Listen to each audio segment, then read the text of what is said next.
Hello, today is May the 1st, and my name is Jasmine, and this is my journal entry. So, I wanted to take a few minutes to continue the conversation I had with you guys about sleep paralysis. Um, Again, for those who missed the first episode, you can go back and watch it. Sleep paralysis is basically the it's like when your mind is conscious, but your muscles are in atonia, or they're not, they're in paralysis, so they're not moving. I'm trying to find uh, a better definition of it, but right here it says it's a feeling of being conscious but not able to move, and it occurs between like when you're falling asleep or occurs when you wake up. So sleep paralysis is viewed negatively in a lot of cultures. Some cultures feel like sleep paralysis is caused by like demons or jinns or hags or other dark beings. And I think because it has something to do with the hallucinations. Here's my take on why I think so many cultures deem it as bad or frightening. Because for some of us, sleep paralysis, it is a frightening situation. And I think sometimes what the brain does is it tries to make sense of what is happening to the body. And then that's when we start to see things or we hallucinate. So also, I think that goes with the movement too, like the pressure, the not being able to breathe. I think that's just all fear settling in because your muscles are in paralysis and you're not understanding why you can't move. And I think that is what that is. That's just the brain kind of. And also, I read that a lot of people who experience sleep paralysis, they're in and out of, they're like being abruptly removed. They're in and out of that REM state. And as I stated yesterday, that's where your dreams happen. Your vivid dreams, your most vivid and intense dreams happen in that state. So if you're in between consciousness and unconsciousness and sleeping, you're vividly dreaming, and your muscles haven't waken up yet.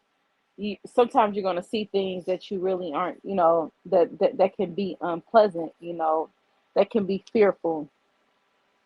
What I can't explain though is how a collective of people can see similar things, like the dark shadow person in the top hat. How is it that a collective of people can see some of the same things, or like boo hags and stuff like that? Um, I remember when I was a kid, and I used to go on to sleep paralysis, and I would see this tall, um, it looked like a woman, but she was like giant. She had to be giant, and she would climb through my window. And she was like, her skin was like so dark, it was almost black, um, like black stone. And she had like this long, wild hair. And she wouldn't say anything. She would just watch me, and I wouldn't be able to move. It would be one of those episodes. But as I became older, I realized that I was not the only person that seen a being similar to her or something like that. So, what I can't answer is that why do some people who go into sleep paralysis and have hallucinations, why they see the same thing? The only thing that I can think of, I know for a fact as a medium that there are things that the naked eye cannot see, because I can see things that the naked eye cannot see. And I think that when we're in that state, we're able to see things that the naked eye cannot see. And there may be a lot of things that our brains protect us from. And when we're in that state, we're kind of vulnerable to seeing things that we usually can't see. Um, Out of body, I can tell you guys that like there was a time where I was astral traveling. I thought I was dreaming. I feel like it was a dream, but my 8 year old, I sat up on the side of her bed. She's about 2 or 3 then. And my other kid was in the bed with me. She's like 6 years older than the other one. And we were all laying down. And when I tried to get up out my body, I was stuck at the hip. And my she was about maybe 2 or 3 then. She glided right out of her body and she came and got me. and she took me somewhere downstairs in my house, and then I was pulled by the belly button. And I told this experience on another episode.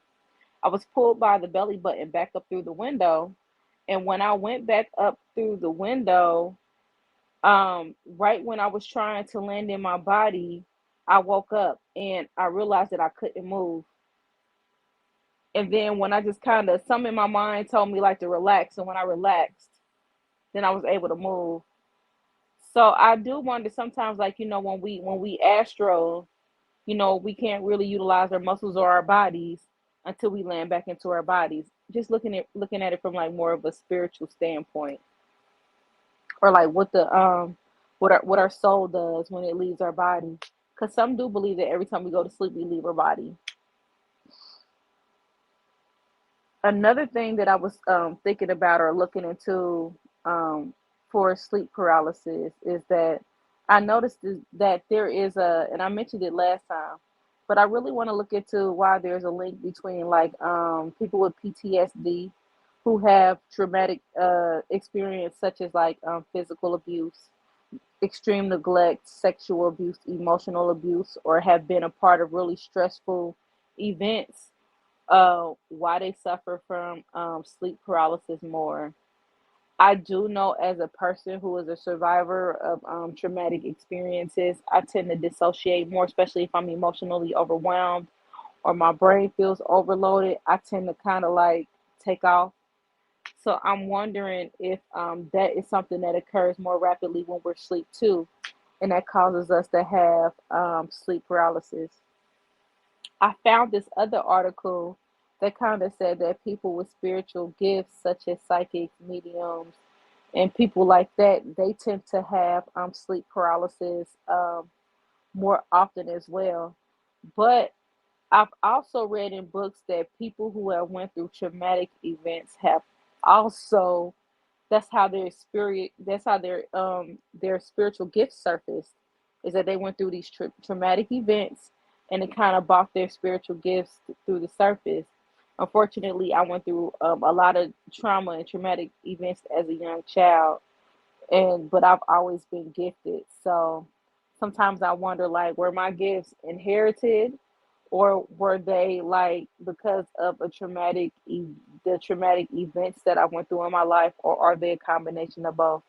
I kind of feel like they're a combination of both. I did notice that when I'm under a lot of stress, um, or I'm going through a lot, or you know I'm sick or anything like that, I have the most like episodes of sleep paralysis. Again, this episode's gonna be very short because I didn't have much more to share. But I still really want to hear some of you guys' experiences on sleep paralysis, and I want to know what you think happens spiritually when we are in sleep paralysis. What's going on with the body? What's going on with the mind? You know what I'm saying? What's going on spiritually? Because there are also times when I've seen extraterrestrials in my room, and I'm and I haven't been able to move, and they were just kind of there. You know what I mean? So I'm just wondering, like, what have you guys experienced as far as sleep paralysis?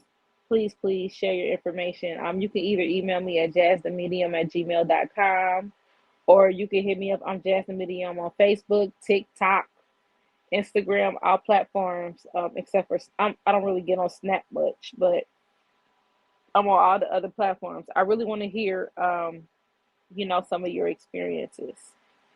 With that being said, this concludes this episode. I hope you all have a wonderful evening because it's nighttime here. A wonderful day tomorrow. I love you all. Peace.